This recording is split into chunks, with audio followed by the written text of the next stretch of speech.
All right, y'all. It's story time. It's story time. Time to get busy.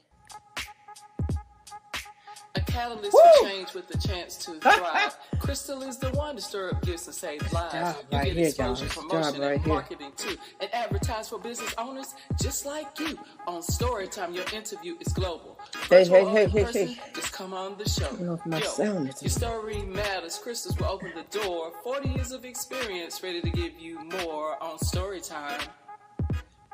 Get ready for story time. It's story time. We are getting ready to do this thing today. And I can't hear my music playing over here today, but I think that it is on, so we're going to keep going and get this thing going.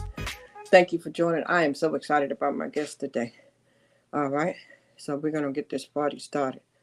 Yes.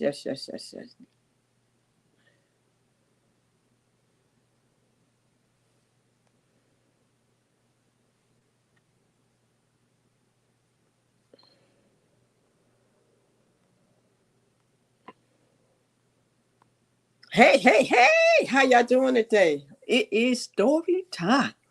I am so excited to be here. I want to say good evening. It is Tuesday, July 18th, and I want to say welcome to story time. Listen, y'all know what time it is. Hey, by the way, I got my shirt on too. You see it says story time live. Crystal, check it out, y'all. We're going to have these shirts for y'all. So everybody who has been on the show, you'll be able to get this t-shirt. And let me get you up here so you can see it right here. But listen, it is story time. And today I am so excited because I have a young lady who I know personally who has been very influential, good sportsmanship, somebody that I met back in my college days. And she goes by the name of Sam Jones. Some of you might know her. And you might have seen this face. Let me show you a face. You might have seen this face right here. This face might look familiar to you. But for some of you, if you go back, if you go way back, if you go to the Wikipedia, if you go back to the good old days, and if you know anything about that good old handball, then you might know this face right here. You know, because this woman right here, let me tell you who she was. She was an American former handball player, and she broke the record back in 1984 with Summer Olympics and in 1992. So I'm excited. I'm not going to say too much. I'm going to bring her in here. I'm going to let y'all see who she is because I know she's waiting for me. Sam, are you with me? Are you with me, girl? Yes, I am. Oh, you sound good. You sound real good. Listen, I'll tell you, when I came back, I was look like a different person, right? Because I know a minute ago I had to do a transformation for sure. But for those of you on Instagram, I need you to come join us. Join the YouTube, LinkedIn, Facebook crew because we can ready to get busy with Miss Sam. How's it going today? It's going very good. Very good. You know, I am so excited, and I thank you for taking time out to just come and share with us because you have so much of a powerful story, and I wanted to make sure that people got to hear your story. Not only the story of you as a fantastic person in the arena of sports, but at some point in time, I definitely want to share because I know you and I talked a lot about caregiving and family and how important that is. And that's such a powerful message. People always saying something to me about seeing me with my sister. But I want to acknowledge the people out here that I know that I've seen do the work and put in the time as well. So that's another reason why I want to talk to you. But first, for the people who never met Sam, do you want me to call you Sam, Leora? What do you want to be called today? You met me as Sam. I sure did. I So sure did. we are So friends. So I'm that's Sam. right. So tell me this. Tell the people this who may come back and look at this replay or log in today. Tell us a little bit about who is Sam Jones. Who was that little girl Sam Jones? Where's she from? What was her upbringing like? Tell us a little bit about the backstory of Sam Jones. I don't even know where to begin that story, but um, I grew up in Mount Olive, North Carolina, and grew up farming. As I got older in junior high, I got an opportunity to play basketball for the junior high school team. Something I really loved to do before I even started playing organized basketball, playing it in the streets with my neighbors, all my little friends, which a lot of us are still friends today. But started playing basketball, got a scholarship, went to college. Had while I was in college, I went to Lewisburg Junior College, and from there to East Carolina. While I was at East Carolina, as a fifth year senior, I had a chance to play handball, try out for the handball team, which is the U.S. national team. The year of the Olympics, it becomes the Olympic team. Well, And before we go there, because I want to go back to who was the little girl. So when you were a little girl, when you were in elementary, middle, high school, did you play sports as a little girl? I played everything, everything. I mean, What? back in the days, this is like back in the late 60s, early 70s. We was things were much different from the way they are now. We had to make sports. So we went Yes. outside because you were told to go outside and play. So we went Mm-hmm. outside and played everything. We Mm-hmm. invented games, roller bat. I don't know if y'all ever heard of roller bat, but we invented games, back up, throwing the baseball, football, basketball, whatever, from one end of the street to the other. And I think that had a lot to do with why my throwing and my catching was so good. That sport right there, back up and roller bat. Back up. I never heard of that. That must be one of the games they play in You little might have countries. another What? name. Y'all might have another name for it, but we played everything. Cowboys and Indians, hide and seek, 1, 2, 3, red light. All we played everything back then, and we pretty much played every week. Every So what week. back up? Is that like? Because I mean, I think about dodgeball. I think about kickball. So what is back up? What is that exactly? What kind of game? Backup is I live right on the outskirts of the city, almost in the country. So the road that I lived on, it was the last road going out of town, going into the country. So a lot of the kids, we played in the streets, in the fields, and lots of places like that. But backup is a sport that we played in the street, in the middle of the Mhm. street, and everybody pick a team, just like basketball or whoever side you want to be on. And whatever we were playing with, most of the time we play with a football or a baseball. And whatever you were playing with, you toss it, each team on each side of the road, on each ends of the road, not all the way Uh-huh. to the stoplight, but just say starting in front of our house. So we would toss it back and forth to each other until we got us probably 30, 40 feet away. Uh-huh. And then you start trying to throw it as hard, as far away as you can. And you're trying to back that team up to the other side, to the end of the road, and they're trying to back you up to your end of the road. So that's why we call it backup. So you're Wow. really you're really just trying to throw the ball as hard or rough or bounce it or whatever. Once it get past them, they got to back up.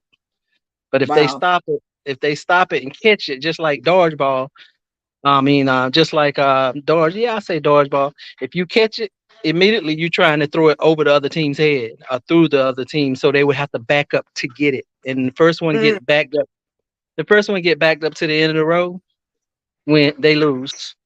Wow. So you had to have a heck of a hand to catch that ball because it might be a distance, huh? Well, we didn't have a glove. We played with a baseball. We didn't have a glove. We played with a football. I mean, we played with different balls. At that time, we either played with tennis balls, baseballs, or football. Wow. So was it a lot of the girls against the guys? Or was everybody out there? It was At, girls and at guys, that huh? at that time, I was the only girl. Really? So you was a little tomboy back then. You was Yes, out I there was. beating Yes, them I up. was. You beat them. Yes, I Wow. was. Wow. Wow. Well, that's I was a okay. There's tomboy, a lot of Crystal. out there. I was a Never tomboy, but I was the leader of the pack. see. My So mind was always trying to think of something to play. Let go get everybody. Let's round them up. Let's play something. wow. So academically, was you leading in the classroom too? Yeah, I had about a 93.2 grade point average. That was good enough for me. Yeah, because it with your success being on all the teams playing in junior college, and then going on to the Olympics, I want people to understand education is definitely important. Correct? It's the number one reason you go to college is to get that education and to make that money, get that education so you can make that money. Yeah. So now, talk to me about as you were coming through school. Did you sing? Did you dance? Did you have any other talents besides sports? Now I try to sing, but I get told all the time I can't sing, but I love to sing. Really? Um, Wow. I don't think I had a whole lot of talents. I think sports was that That talent was for me. it. So, what was you known for back in your high school days? Was it basketball? Yeah. Um, I played basketball in high school. That's how I got my scholarship to go to college free. Um, I played tennis and I played softball. Yeah. So, for the parents who might be watching that may have some children out there that are interested in sports and perhaps they don't really understand the importance of how much you can learn through sports, what would you say was the most valuable thing you got out of being on organized teams like that? Teamwork. Teamwork. Sometimes you're selfish. Maybe you realize that maybe you want how important it is to use your team and let your team use you. So I would say learning to work as a team, learning to share, learning to give your input, but listen to other input to do whatever it takes to make the team better or to make you better when you're getting critiqued by somebody. Hmm. And how important was it to just kind of bond with your teammates and get to know one another? Did you enjoy that part? I mean, getting meeting new friends and kind of having that bond because teams somehow become family. Well, like I said, when I was growing up, there was about 10, 12 of us kids playing in the streets every day. So I've always been around some type of team. I come from a family of six, and we were very close. We are very close. And so that team started at home, but in the street, you got to Mm. round everybody up and play. You become like a little family. Your best friends from childhood. Wow. You a little family. But when you look back at it, that's a team. That's a family of a team. So that word team is always going to be in there Wow. So the upbringing, it starts at home. to me. So you can't expect the children to go to school and get everything, and you can't expect the coach to do it all. Some of it has to start at home. Yeah, you got what I've realized since I've been home. Living, taking care of my mother. What I realize is some of the kids are playing sports for their parents. They don't really want to play. They're just playing for their parents. But the ones that really want to play, they're mostly the ones that stand out because they're doing a little bit extra on their own. On their own. You can want it, your dad can want it, but you're the one got to put in that work. And if you don't put in that work, you're playing for fun. Wow. That's important that you said that. I remember my daughter Rochelle when she played basketball. I pushed her out there because she was tall.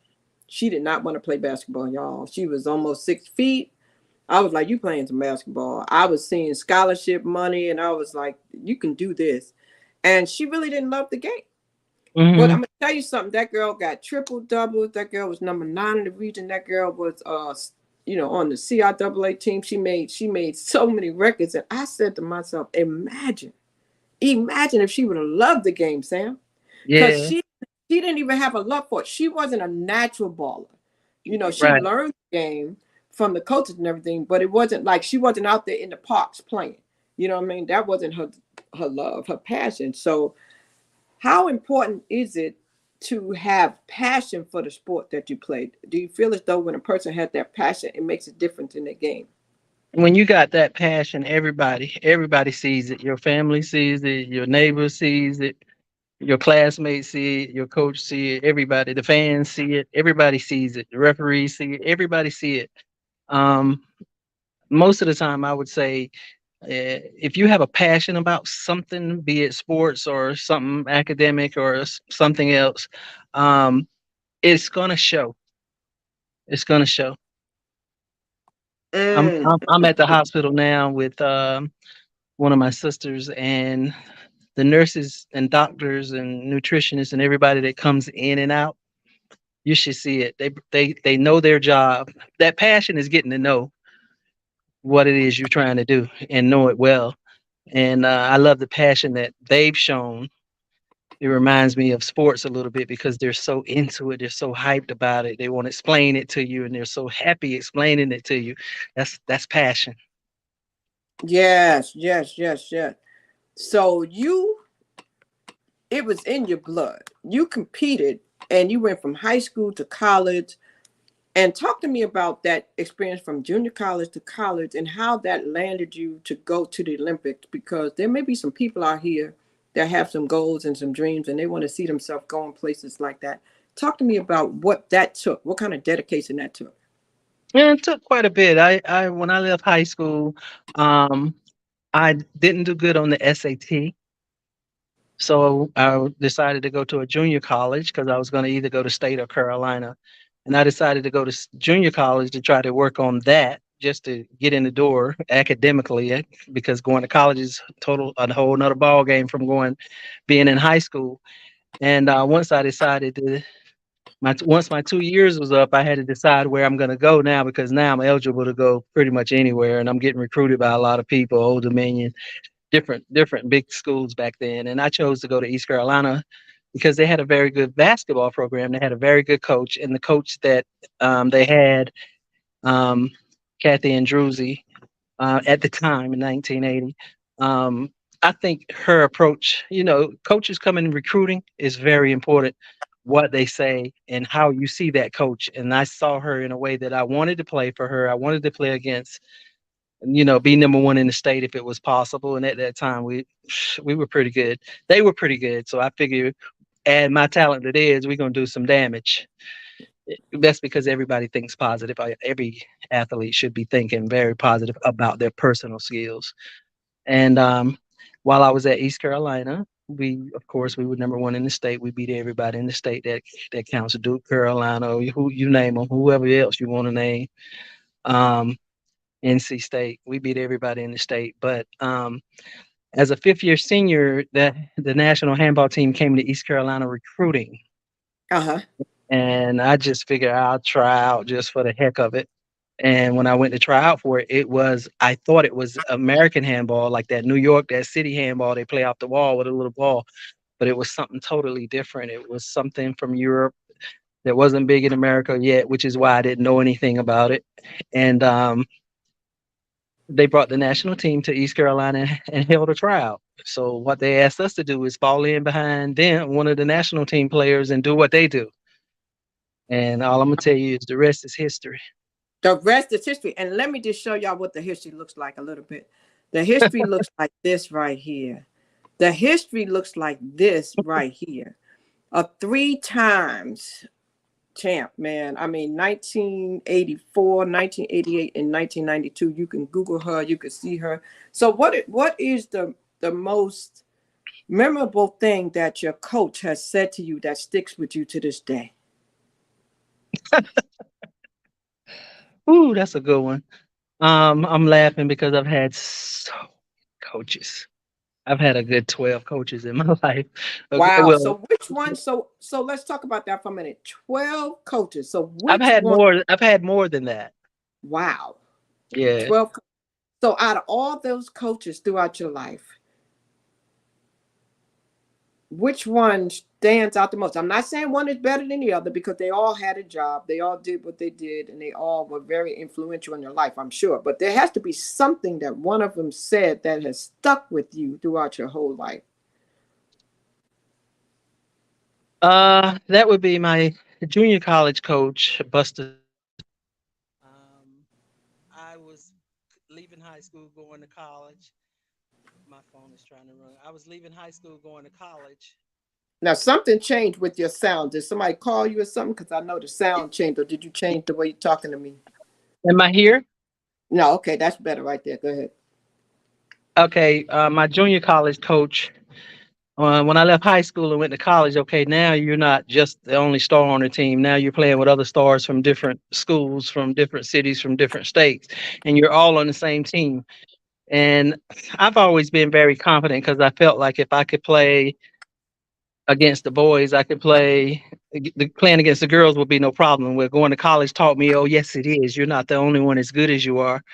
But my junior college coach told me, the one that wants it the most, the one that wants it the Mm, most, and the one that's got skill and practice is who I want leading my team. mm. And So so right what? then is when do. You had to dig deep and go ahead and Yeah. find it Hey, and I had to show. practice a little more, do a lot of more individual training for myself, do a little bit more jogging to get in better shape. Because one thing you'll realize when you have a tryout, I'm gonna give you another example of high school. Um, I went to a couple of high school tryouts, different ones, and the Mm-hmm. players came. Well, coach had them running. They were throwing up, tired, leg hurt, and everything. You know why, right? They were They out of they shape. didn't prepare. They didn't prepare for Yeah, tryouts. yeah. so so that, of course, that was my speech to them was, listen, you guys knew this was coming. Why you Yeah, not ready? right.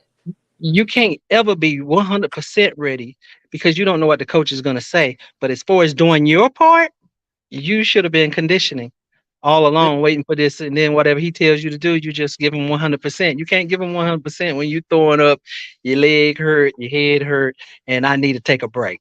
And this is a tryout. a So, tryout. Woo. yeah.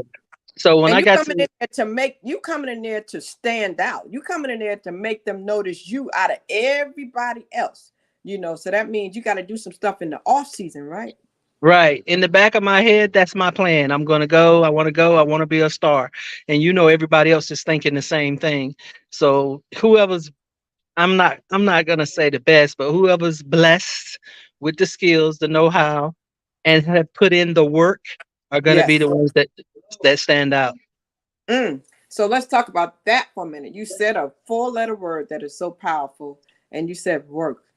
The work ethic. Let's talk about the work ethic that it takes to be a good athlete. It takes a good work ethic. Nobody can teach you that. Nobody can train you and pull that out of you. If you don't have that in you, it's going to show or not show. Am I correct? In every field, not just as an athlete, in every field.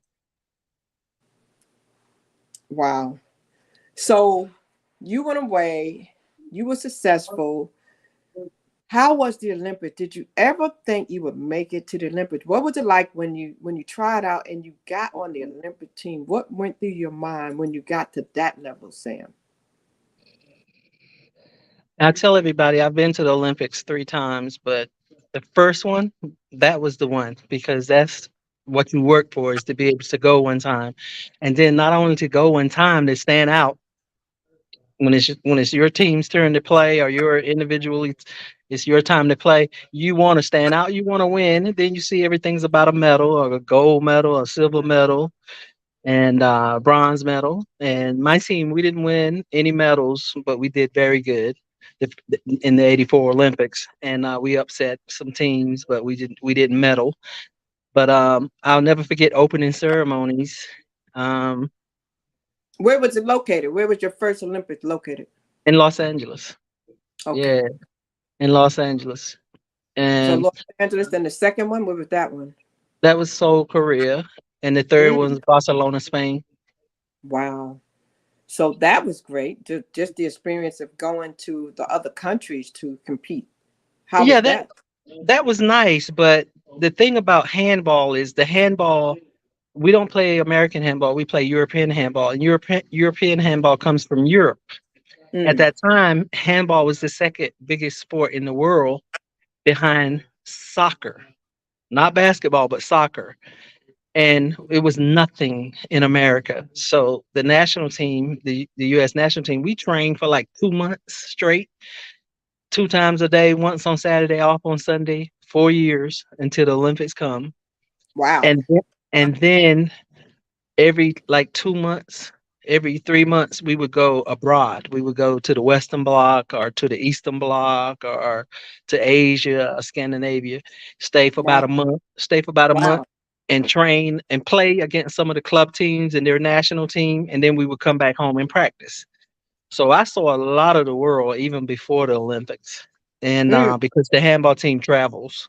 If you make the handball, I tell everybody out here, I'm telling everybody out here, the quickest way to the Olympics is team handball because really? they have open tryouts Mm, and they're gonna be pretty fair. If you got skills, they want to train you. They want to train you. And at the time I joined the handball team, I was the only black on the team. at the Mm, time I joined. I don't know if they got one or two now or not because we're in a little break right now. Put it that way. Um, I'll say the '84 Olympics was my favorite because it was my first yes. meeting celebrities, eating with celebrities. Nice. It was a hell of an experience, if I must say. Really. Wow. And I'm sure once you got back and, your family was very proud of you. Sam, talk about that for a minute. For people who really are not there to support their children that go through these sports, how important is it to have the support of the family? I've always had mine from day one. I've been around some players in college and on the Olympic team who didn't have the support of their family. Um, but it's very important. But most of the athletes at this level, at that level, their family is behind them 100% unless got some family issues going on. But if they Mm, don't, their family's behind them. My mom and dad came to some of my games. My sisters and brothers came to some of my games and handball games. When I say handball games, they weren't in North Carolina. They were in maybe Colorado or New York or Europe. mm. So, And they went, and your family went. well, not to Europe, around the USA. But in the '84 Olympics, my oldest sister Polly came Nice. and watched that. And then in the '88 Olympics, my sister Linda came with me. Wow. In So, Sam, Barcelona, I you went by got to do myself. all these things. You got to do all these things, and your family was so close. And then your life took a turn. Your life took a turn, and after you've been out there, you got to do everything you did. You had a career. What was it with UPS? Yeah, I drove trucks for UPS for 20 years Wow. Where would you live in when you did that? in Raleigh, North Carolina. So you were still in Raleigh. So Yeah, you in you had Raleigh, North Carolina. to come back to North Carolina, doing your thing and everything, and then your mom got ill, and Yeah, then when your mom got ill, you stopped and changed your whole life. I saw you just rearrange your whole life.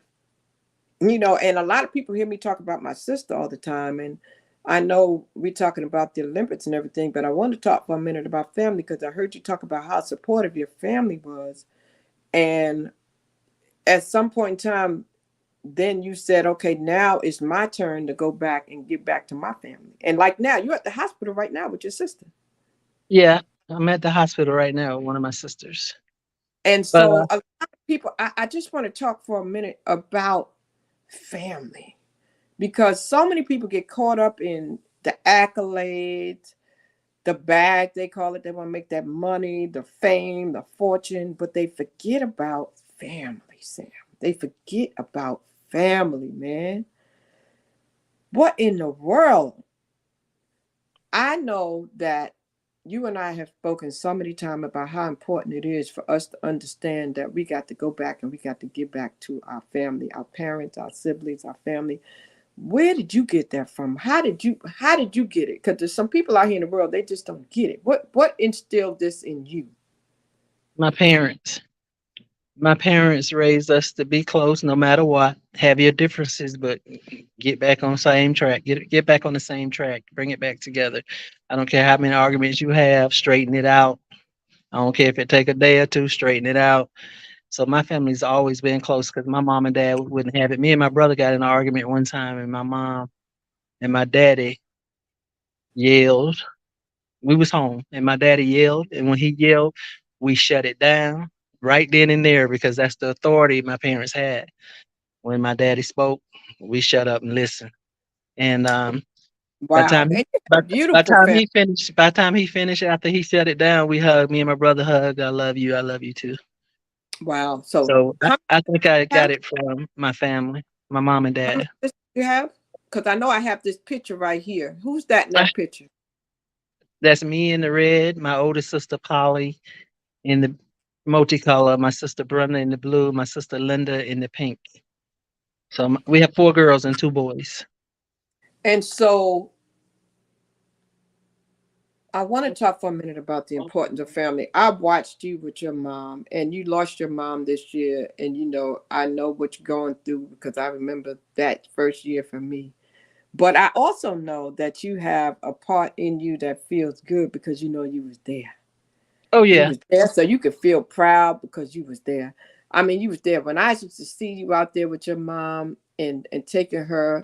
You would be riding with her, making times with her. You know, a lot of people they don't take time to do this. So I just want to commend you because you were there.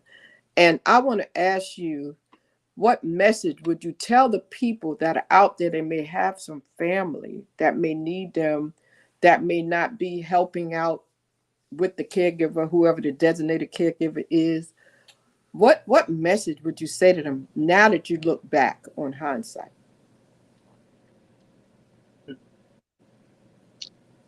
To be honest with you, there's a lot I could say, but I'm just gonna say family is everything to me. Family has always been everything to me. And in the end, the most important is gonna be family to me. So I feel like everybody, moms, dad, grandmamas, nieces and nephews, better love each other while you can. When they gone, they gone. My mom and dad are both gone. All the Mine sisters and brothers too. are here. All the Mine are sisters, too. yours And too. that's what I be trying to tell people, Sam. I be trying to tell people like y'all don't get it because mine are not here either. They take it for granted, and it just gets to me a little bit because they just really don't understand. And I'll be like, wow, they Well, don't get it. one thing I notice, I people like to say blood is thicker than water, and sometimes that your best friend is, more of a sister than you to you than your real sister and all that stuff. No, I don't agree with that because my family means everything to me, whether I'm mad at one of them or not. They mean everything to me, and I have best friends and some good friends and a lot of associates, and I'm close to the ones I'm close to. Everybody knows what family mean in my family, and everybody that comes around my family when we're all together having like my mother's funeral, for an example. Everybody's like, your family, oh my God, y'all are so close. Y'all just laugh and cut up. That's how it's supposed to be. That's how it's It supposed to be. it can't be that way all the time because sometimes, you got different things going on in a person's head, family or not in a person's head. And okay, we ain't always be laughing and cutting up, but you better do it more than you don't. Yeah, I'd say that too. A lot of people don't understand that. And I say a lot of times now when I make my posts, like, don't sweat the small stuff. Like, Ooh, don't sweat the small stuff. For you, so what? You're gonna disagree. You're not gonna like everything about each other. But at the end of the day, I think, Sam, in my opinion, people, we're too judgmental. People are worried about other people. Grown folk gonna do what they're gonna do. They're gonna choose their life. They're gonna choose. But you still should have unconditional love. l- let me Unconditional love. let me just say this, going back to my childhood. Um, I was very tomboyish, and I had a brother. My oldest brother didn't like for me to be like at the basketball court with all those boys playing basketball. So he would come to the basketball court and say, "You ain't got no business out here. Go home." When I was little, I would go home because my big brother said, "Go home." As I got older, I was like, "Wait a minute, the game almost over. 2 more points." And he was like, "Nope, go home now." As I got older, he was like, "Who got next? Because Sam and them gonna win, and I'm gonna guard her myself." To me, that's my big brother. Yes, yes, yes. That's my big brother, and to this day, he's still my big brother. You know, That's right. That's right. and we do things together. We go fishing together. Him, and a guy named Ronnie Kaniga that lives on my a house over from me. My brother and him taught me how to play basketball. You know, so I look up to this day to my big brother. I have a younger brother too that was just as good in sports as me, but he didn't want to play.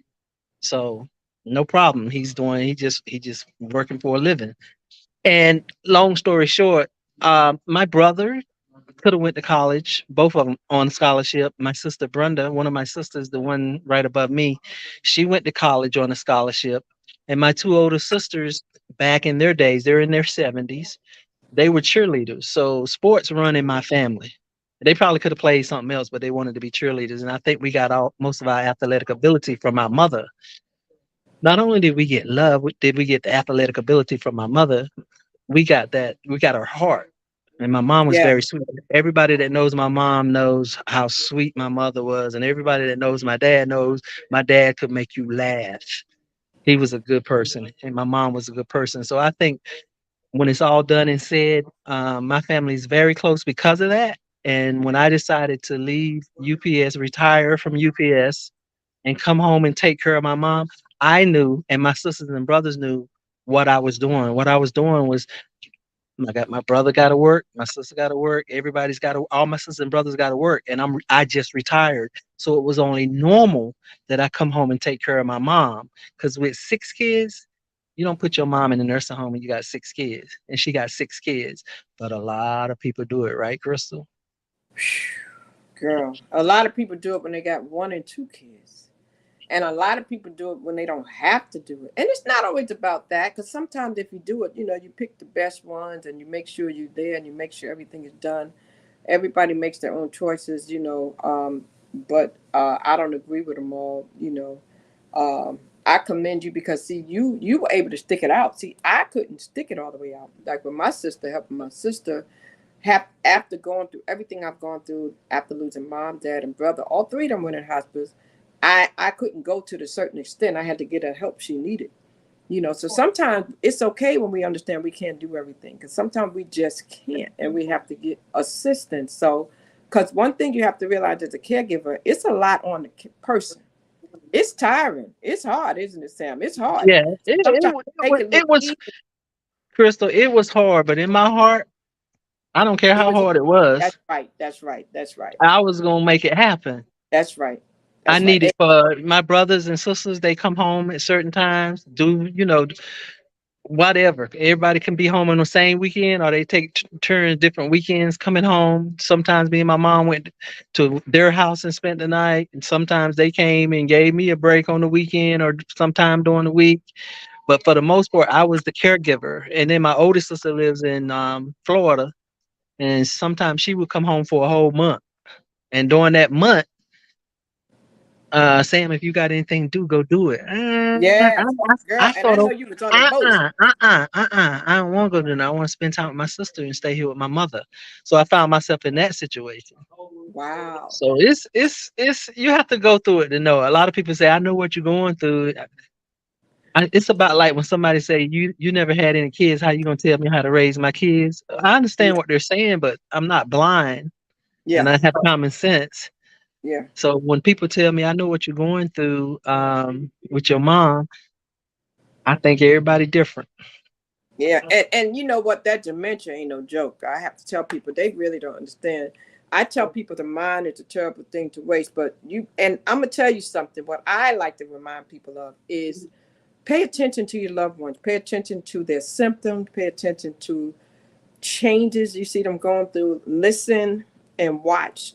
And if you're not around them and you're talking to them on the telephone sometime, if it don't sound right, go check them out. Go see them. Go check on Go see them, because wellness they might check. not tell you Wellness everything. check. They might not tell you everything. Now you said fishing, girl. You be fishing. You be catching them, girl. You be catching them fish. I think I fish just as good as I play ball.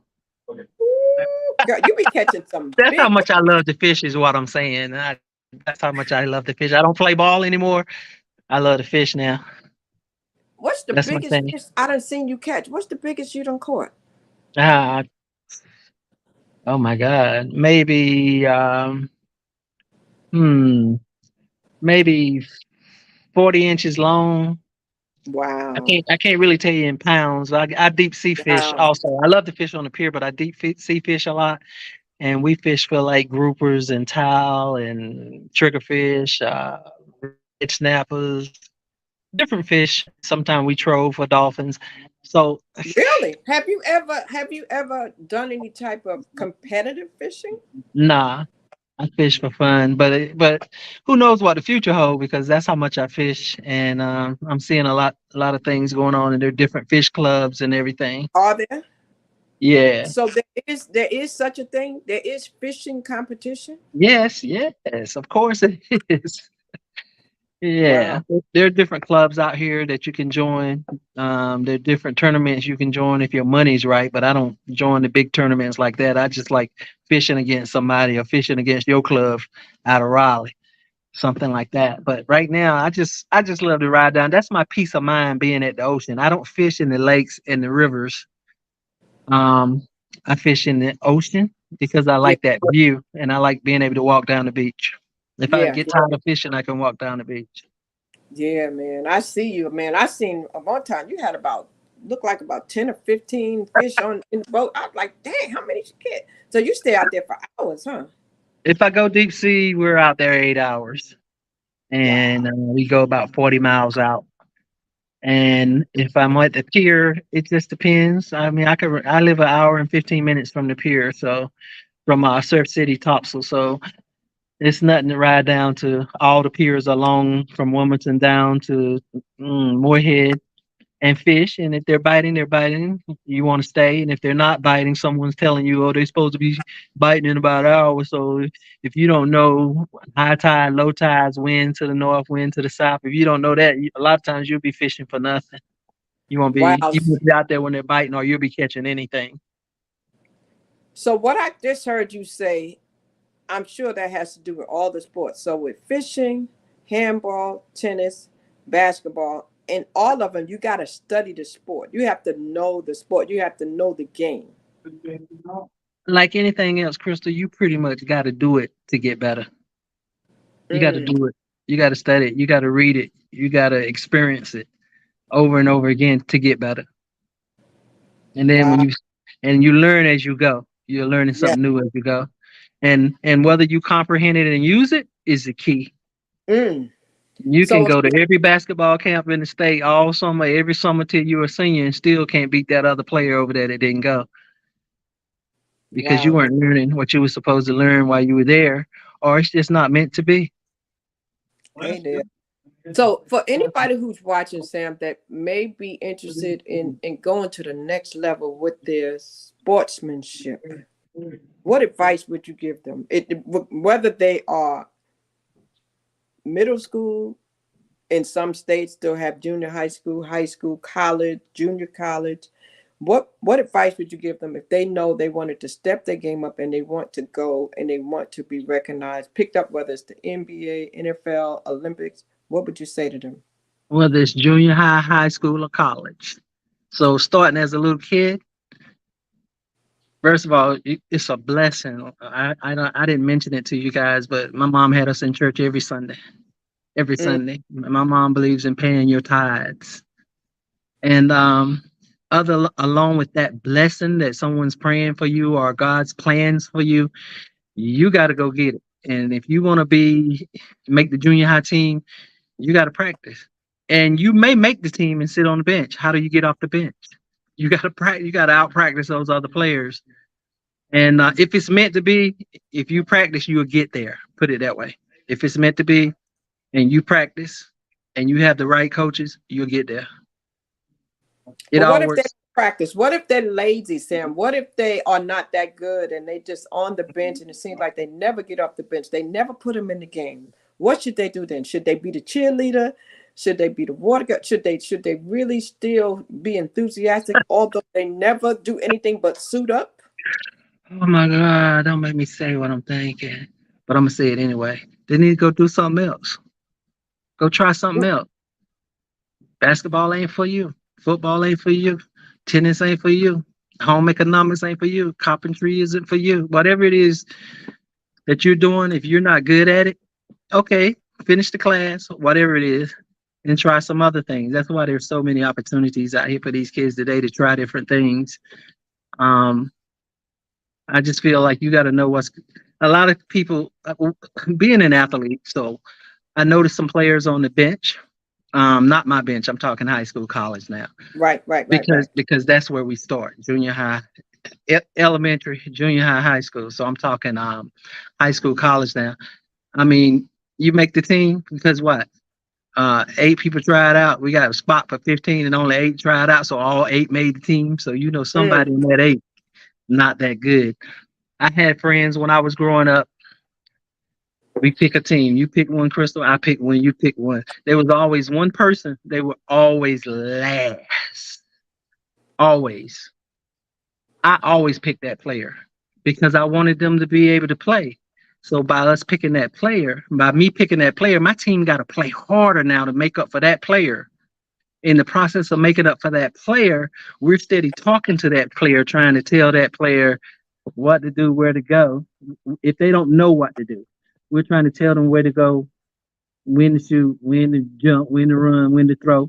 And with time, that player is going to get better too. Wow. If Let me they say want, something right now, real quick. I want to shout out all 12 people that are watching. I see your cousin, Andrea Jones. She just said, that's my beautiful cousin. She's out there. Let us know you out there. If you're out there, let Sam know that you're there, just like Miss Jones just did, because I see all 12 of you sitting there. Write something in the comments and say hello to Sam so she'll know you're there. I'm sure she would love to know who is out there watching and listening right now. We appreciate you coming through. We thank you so much for watching, and we hope that you're getting something out of this. So please, and like and share, because she's sharing the things, a lot of times we don't know what it was that got the person through, how they got to their success level, and she's sharing some nuggets for you. So take note. So your cousin is paying, their cousin is there, Miss. hey everybody, hey all my cousins. Mm-hmm. They're there. So Yeah, you that's said another try Jones. try something else. That's deep. Everybody got different things. We probably got a nick for. There So goes our so friend so friend Straters. Their friend said, love my homegirl Sam. Hey, yeah, let us know you're out there, because if you put the comments in, I'll post them up and she can see you guys. Okay, definitely. So that's all right. Okay, there goes your niece. That's my aunt Sam. She can play them sports and sing. Okay, she said you can sing that's a joke, girl. too. You Yeah, said you could when sing. Shayla was a little girl, I used to come home and visit my family, and I would stop by my sister's house and pick her up in Raleigh, going to my mom and dad's house in Mount Olive, North Carolina. And I always had my old school songs, Switch, Earth, Wind and Fire, The Barge. And that's why she says that, because I would sing, and as a little girl, she would look up at me like, "Oh, I say I'm singing this song." And to this day, they know every one of them songs I was singing. My little nieces and nephews, they know every one of them. Wow. What That's songs why was she. you That's singing? why she says that, because she knows I'm always singing, What and was you everybody singing? knows I can't sing, but I try. What songs was you singing to him? Ooh, something happened. What song? What? What songs was you singing to him? Ooh, what song would I sing to them? Yes. Pretty much Reasons by Earth, Wind and Fire. I Like It by The Bars. Oh, I Call Your Name, Girl, Always and Forever by oh, Switch. Stuff like that. High pitched stuff. okay. And no, I can't hit them numbers now. I'm trying to tell you. Now, most people not gonna try songs like that if they can't sing. So, Your your your volume is, I don't know what happened, if it happened to you or if it happened to my phone, but your conversation is I can you're staticky. Your voice is staticky. oh, okay. You can't hear me now. Is it still staticky? Ooh. I Somebody said that la la song. Somebody said that la la song. Somebody said, Shayla said she can sing. When I was a kid, we had to sing all her songs in the car.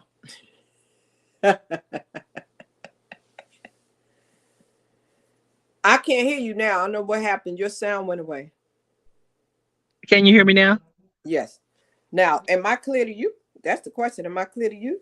Your I can hear family is you, but I just can't quite understand you. I can hear you, but I can't quite understand you. really okay. Did that change from before? Did something change different? Because I didn't do nothing different. Okay, I'm so sorry. I'm so sorry. I didn't know that was happening. I gotta fix that and see what we can do to fix that. Well, listen, I'm so Back up happy. from the mic a little bit. I'm not on the mic. I'm No, not it's on. not that. It's not that. Let Talk me see. slower. Okay, let me try to do that. Then let me try to do that. Let me see. I Uh can so understand you a little bit. there goes Adeline Wallace. Family, baby. All right, Italy. And so Andrea said we got together and sang. That's good. Family. So see, But Crystal, I think sports is very important. I watch the little kids play like on Saturdays. They're running around, they're having fun. And in my mind, I'm like, wait a minute, you shouldn't let them run 5 steps, 10 steps with the ball.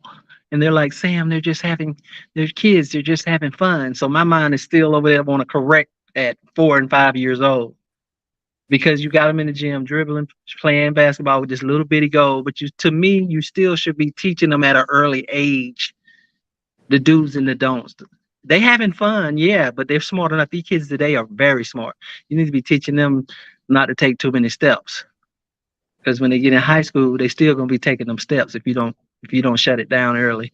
But more than anything, I just think family is everything, Crystal. I've been blessed. I've had a chance to go to the Olympics. I've had a chance to live in Europe. I've had a chance to meet a lot of famous people.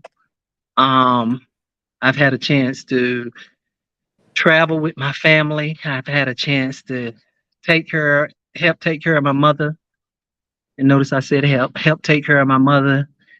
And now I have a sister that's in need, and I'm help with her for a week or two. She's gonna be fine. She's gonna be fine. She just had some work done, and I'm staying here with her at Duke Hospital. And after that, I think I'm just gonna try to take a little break because for 7 years, I took care of my mom, and I think right now I just want to fish and travel a little bit. well, See I some want you to. I want you to enjoy yourself. I want you to take it easy. I want you to just do that. Do that. And just I like hope, you, Crystal. Just like you. yeah, I'm trying to do it a little bit for myself now. And is there anything that you would like to tell the people that I did not ask you? Wow, that's a broad question for a lot of stuff in my head.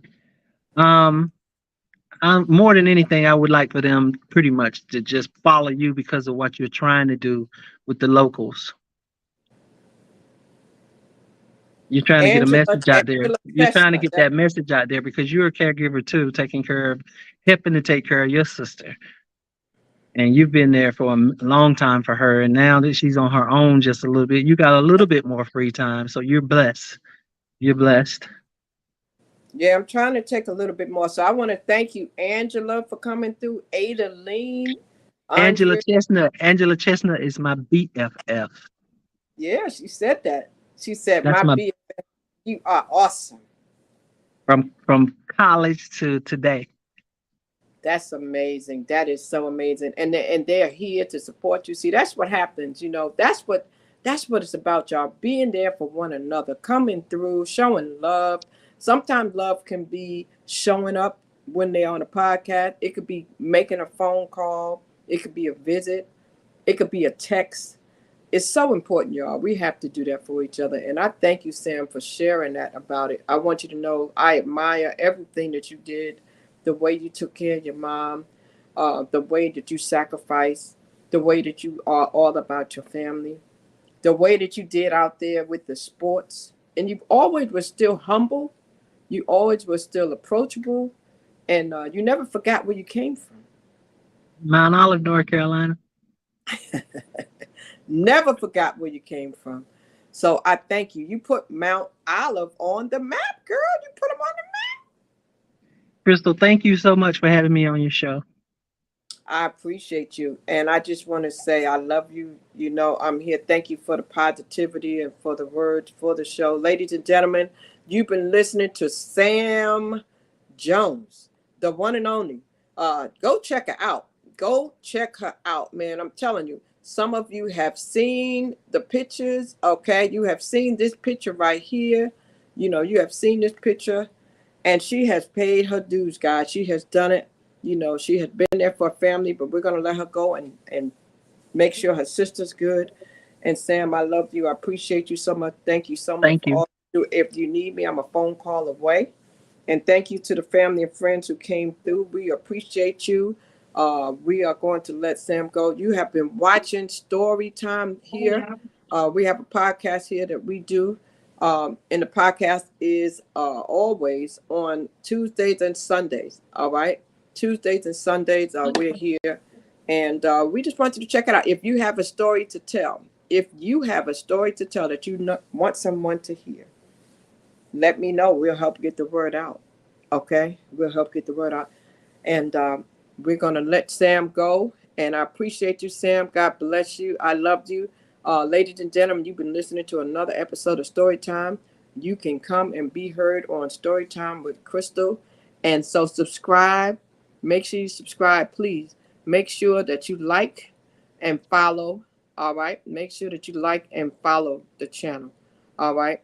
And we appreciate all of you for coming through here today. All right. And Sam Jones is amazing. She's a friend. And I thank you so much. Any closing comments? Thank you for being who you are. And thank you for being who you are. Ladies and gentlemen, we're going to catch you next time. We'll see you on Sunday. Yes, I thank you for the subscription. Be sure to like, share, and subscribe. You will be able to share this. We will post it up so you can go back and share it with other family members. All right.